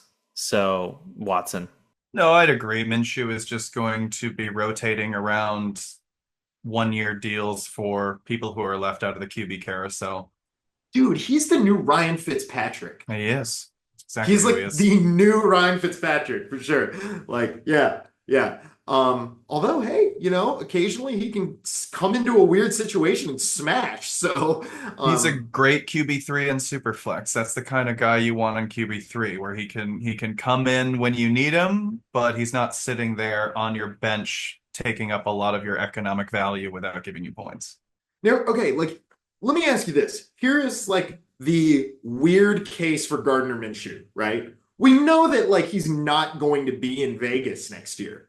What if Gardner Minshew, say, goes to the Dolphins? The Dolphins, yeah, like the Dolphins or something, or is like the quarterback for the Rams next year, right? Like, what if the Dolphins rather have Minshew? Yeah. What if he ends up on the Jets? Then I don't want him there. Well, that's true. It's definitely okay. Let's say Deshaun Watson is like locked in Cleveland, and that situation just sucks, right? And there's like no escape from that situation. Gardner Minshew can at least get out of his current situation and like maybe have dynasty value next year. So I don't know. I think I'd actually weirdly rather have Minshew just on the off chance that he ends up somewhere and he like turns into a gem. I mean, if I can trade Deshaun Watson for Gardner Minshew plus, like, I'm gonna do that, because we're circling the drain on these two. Okay, now you're ready for this last one. This one's gonna be fun. Zamir White or a free roster spot. So would you rather just have roster space or Zamir White? Roster space. All right, Zach. If his name wasn't Zamir White and he was just a rando who got 17 attempts for 50 yards in his first game, we'd grab him off the wire. So I'd probably still hold him just because of what RB is. What are some of our waiver ads this week? I'd certainly drop him for Bucky Irving. I'd certainly drop him for, who else have we talked about? Kareem Hunt. I'd drop him from, we didn't talk about Kareem Hunt, but he's 28% rostered, and it looks like he's leading the backfield right now until Pacheco comes back. So yeah, 14 carries, but you do have to factor in Clyde is probably going to return fairly soon. Yeah. But I'd still take him over Zamir White. Yeah, I mean, I would take Jerome Ford over Zamir White right now. Yeah. So it's a yeah, toss-up. I mean, who am I adding into that would you slot? take McNichols over him? Yeah. Oh. Yeah. Dude, I don't know, actually. I really don't know. Eckler's old and injured, they want a 2-back system. It could be Jeremy McNichols for more the rest of the way than you'd expect.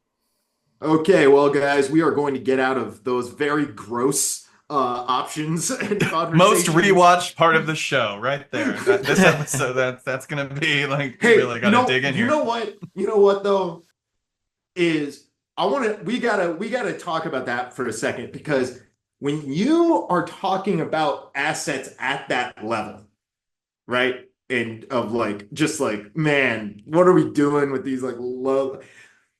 Sometimes being in on those conversations and knowing about those guys and who's producing and who isn't can get you somewhere, because you might get in on somebody that you would never have otherwise known about. For example, would you have known, if you didn't listen to that segment, to pick up Trey Tucker, who's 5 of 6 for 41 yards and a rush that got him a touchdown, got him 15.4 for fantasy points for you. Like, that guy is out producing Amari Cooper.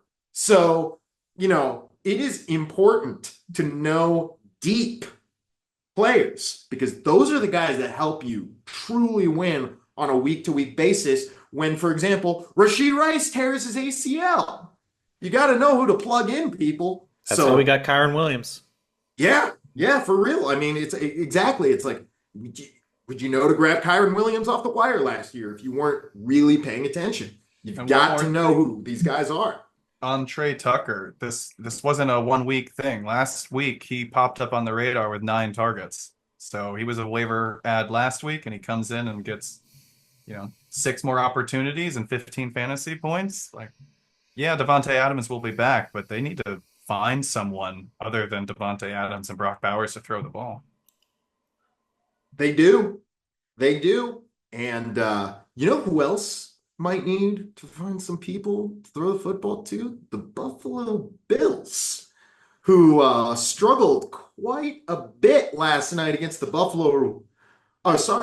against the Baltimore Ravens, not the Buffalo Ravens. What the heck am I talking about? The Baltimore Ravens were the winners in that one, 35-10.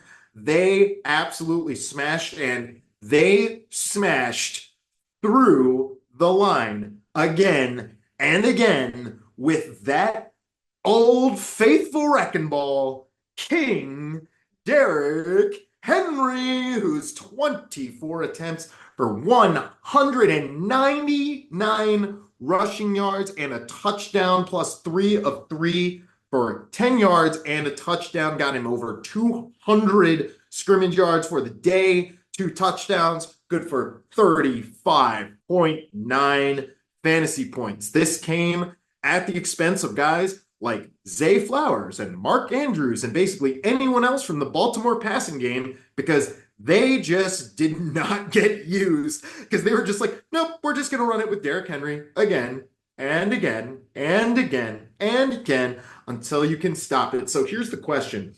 Are we going to be concerned about Zay Flowers moving forward as a dynasty asset? Because this floor is real low.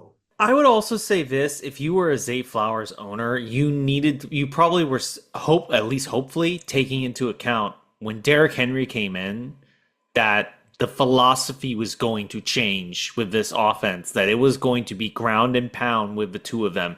And especially after that first week, that opening drive where I don't even think they threw a pass. And it was just running the ball down their throat, going down and scoring a touchdown. And what we've seen over the last 4 weeks is this is their success.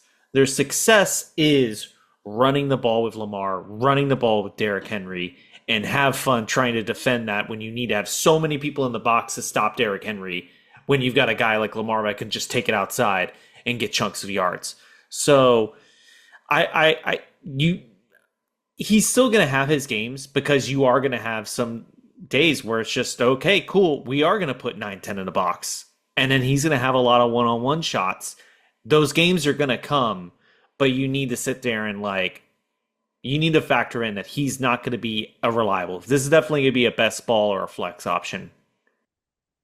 I would agree with that. Right there, Zay Flowers is definitely a guy I'm much happier to own in best ball than in weekly fantasy, right? Where it's just going to automatically start my best lineup.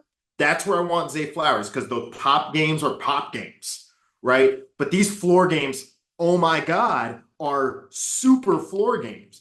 And speaking of floor games, let's talk a little bit about Mark Andrews. What in the world is happening with this guy where we are just at a point where he's getting his goose eggs? Zack, can you talk us a bit through what's going on with Andrews and kind of whether or not we think it's time for him to get phased out and whether Isaiah Likely needs to become a bigger part of this offense?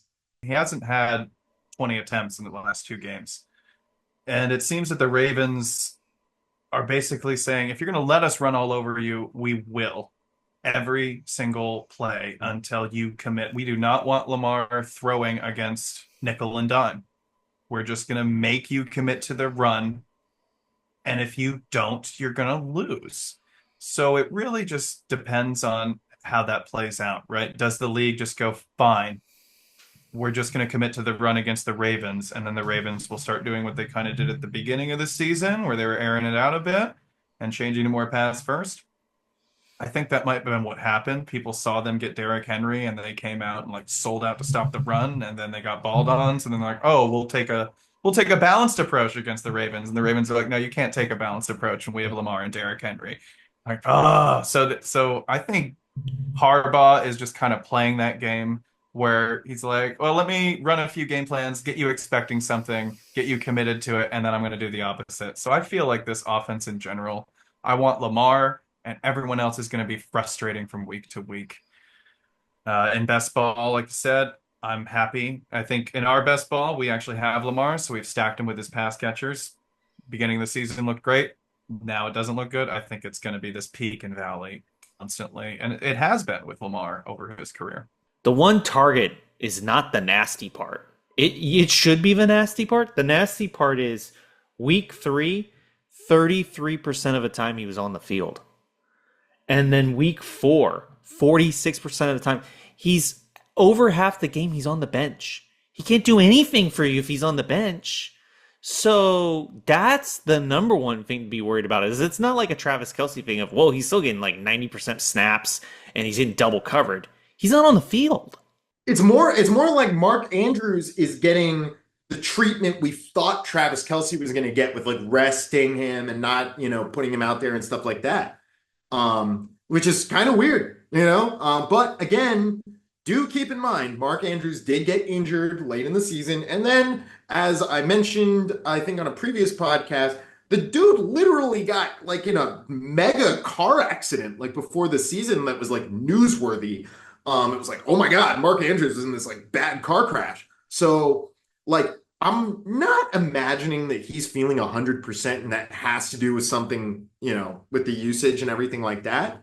But I definitely am just concerned about upside that he will have when the game plan is kind of what we saw. Now, speaking of game plan, we saw James Cook get really, really hampered in this game. James Cook was, let me pull up his stats here. He was 9 of 39, 9 for 39 rushing the football. No touchdowns. He got 1 target. He did catch it, got 9 yards. That was good for 5.8 fantasy points this week. And this was in a negative game script. So if he's like the pass down back, pass catching back, he ain't doing it. And the other thing that we also have seen is that he's not really the pass catching back. Guess who is? That's Tyler Johnson, okay, or Ty Johnson. So with Ty Johnson for the Buffalo Bills, he only got the ball 1 time, but he did snipe James Cook on the goal line. So basically what we're saying is that James Cook is sitting here getting outscored by Ty Johnson. He's getting pulled off the field for Ty Johnson when they're trying to throw the football. And James Cook is just really, really struggling to get anything going when the game script goes like this. The other thing is Josh Allen had a bad night too. I mean, he wasn't able to get much going. He got you 7.3 fantasy points this week. And it's looking like their inability to like get receivers downfield and clear things out is starting to become a little bit of a problem for them. So basically my question is do you guys see this game being something that becomes the trend for Buffalo? Or do you see them having a big bounce back next week? Is like James Cook going to be a guy you want to fire up in your lineups? Have no fear. He'll be smashing again in no time. Like, how are we treating this? Zach, I'm going to have you start off with that one, and then we'll finish up with Bobby. I'm not too worried in general for the Bills in this one. The Bills, they live and die by Josh Allen. And Josh Allen had a bad day. He only completed 16 passes, 180 yards. He did, help save his day on 5 rushing attempts, but didn't even have 10 points for a fantasy quarterback. And when you're feeling that, I don't think that's completely to the pass catchers not being able to do the Josh Allen thing. I'm putting this on Josh Allen not being able to handle the matchup that is the Ravens defense, combined with the pressure of being down several touchdowns kind of immediately. I think this was just the Bills having a bad game against one of the best teams in the league and having a little bit of a meltdown, and they just need to regroup and get back in there. I necessarily wouldn't do it because the other three games he's produced very well. I take some they're not going to blow up every game. I would definitely just take this game as a grain of salt, negative script that I wouldn't get too far in the weeds with it.